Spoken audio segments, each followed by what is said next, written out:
오늘 영상은 이런 분들을 위해 준비했습니다. 원인은 모르지만 빈혈 때문에 철분약만 계속 드시는 분들, 부모 형제 중에 위암이 있으신 분들, 특별한 원인도 없이 만성적인 소화불량에 시달렸던 분들에게 오늘 영상이 매우 중요합니다. 이런 분들은 가급적이면 헬리코박터균 검사와 치료를 받으시는 것이 좋아요. 그럼 자세한 이야기를 지금부터 시작하겠습니다.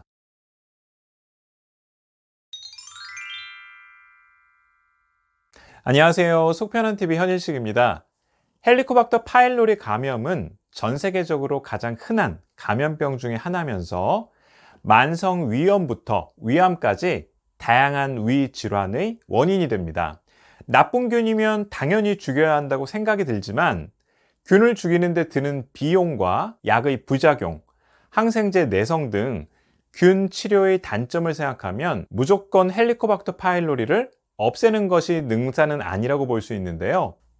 이런 이유로 헬리코박터균 치료의 장단점을 따져봤을 때 언제 치료하는 것이 좋은지 그 기준을 정하기 위해서 헬리코박터 파일로리 치료에 대한 임상 지침이 개발되었습니다. 우리나라는 대한상보위장관 헬리코박터 학회에서 2013년에 국내 실정에 맞춰서 발표하였고요. 7년 만인 2020년 12월에 개정안이 발표되었습니다. 이미 알려진 헬리코박터균 치료 기준은 4가지인데요. 궤양과 조기 위암은 많이 들어보셨죠? 위궤양, 십이지장 궤양 같은 소화성 궤양은 흔적만 있어도 헬리코박터균 치료를 꼭 해야 하고, 조기 위암을 내시경으로 잘라낸 후에도 꼭 치료를 해야 합니다. 그 외에는 여러분들이 굳이 아실 필요는 없지만 이름이 아주 긴 2가지 병도 포함이 되는데요. 오늘은 얼마 전 새로 개정된 임상진료 지침을 바탕으로 여러분들에게 도움이 될 만한 내용을 말씀드리겠습니다. 빈혈이 있지만 뚜렷한 원인을 몰라서 내버려 두거나 간간히 철분제만 드시는 경우가 많은데요. 이러한 분들에게는 헬리코박터균 검사를 권해드립니다. 특히 폐경전 여성분들은 빈혈이 있어도 당연히 생리 때문이겠지 하고 대수롭지 않게 생각하는 경우가 많아요. 하지만 오버나이트 생리대를 쓰지 않는 분들이라면 빈혈의 원인이 생리 때문은 아닐 수도 있기 때문에 꼭 헬리코박터균 검사를 권해드립니다. 그렇다면 헬리코박터균이 있을 때 왜 빈혈이 생길까요? 바로 헬리코박터균에 감염되면 철분 흡수에 필요한 위산이 감소되기 때문입니다.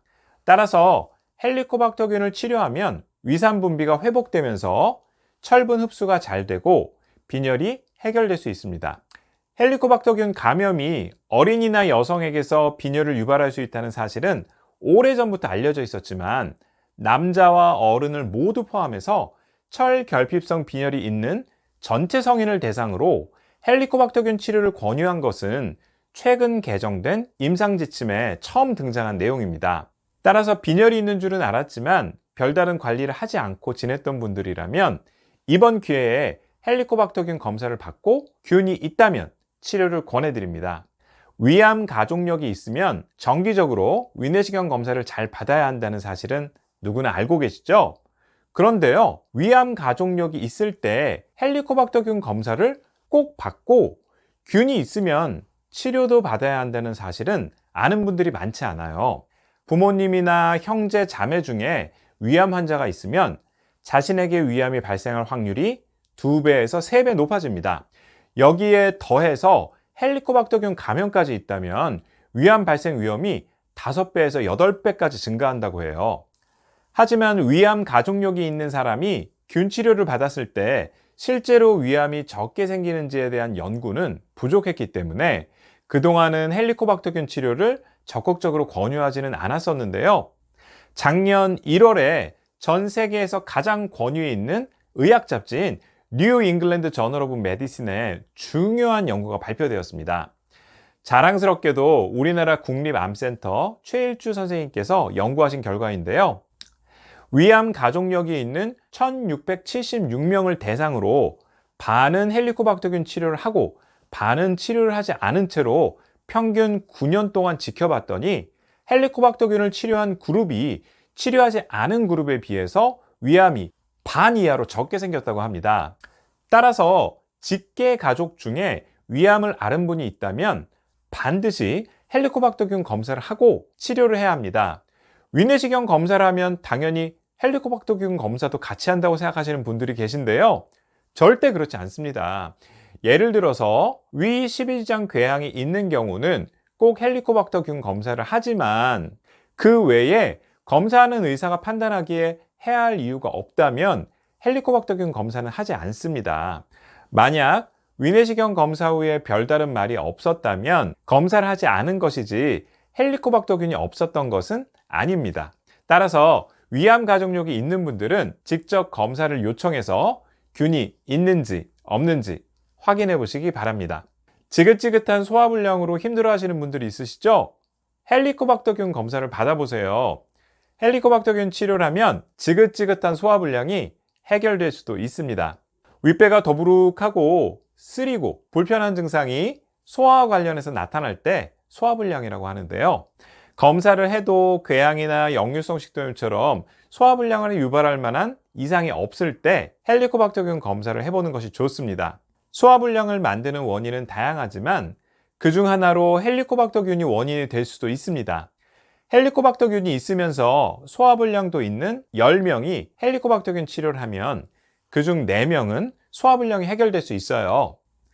헬리코박터균 치료를 했다고 해서 소화불량이 무조건 해결되지는 않지만 환자분 중에는 30년 동안 괴롭혀오던 소화불량이 헬리코박터균 치료 후에 없어졌다라는 말을 하시는 분이 있을 정도로 헬리코박터균 치료는 고질적인 소화불량을 극적으로 해결하는 하나의 방법이 될 수도 있습니다.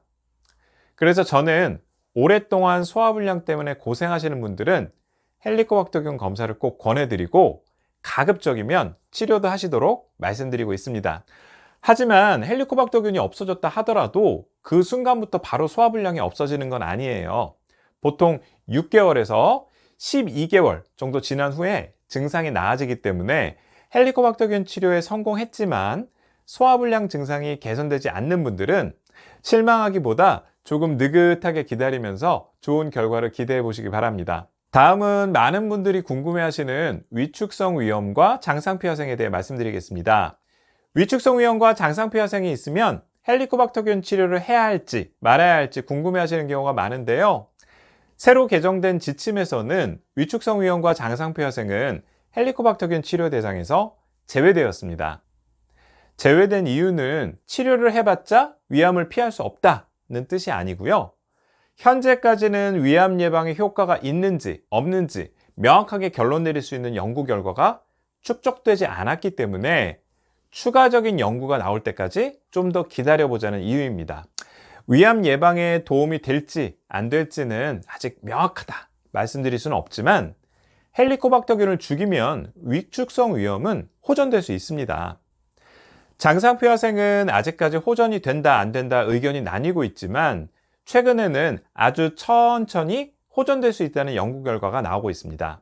암을 예방할 수 있는지 여부는 확실치 않아도 위축성 위염과 장상피화생 자체는 좋아질 수 있다는 결론인데요. 그렇다면 위축성 위염과 장상피화생이 있을 때 헬리코박터균 치료를 해야 할까요? 아니면 말아야 할까요?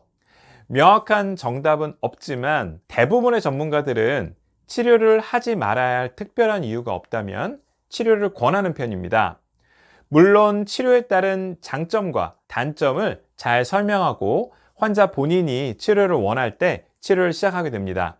환자 개개인의 성향과 상황이 다 다르기 때문에 치료에 따른 단점이 너무 걱정된다면 미룰 수도 있고 장점이 더 끌린다면 치료를 받으시면 되겠습니다. 잠깐! 헬리코박터균 검사는 해보고 싶은데 내시경을 다시 해야 돼서 싫다고요? 걱정 마세요.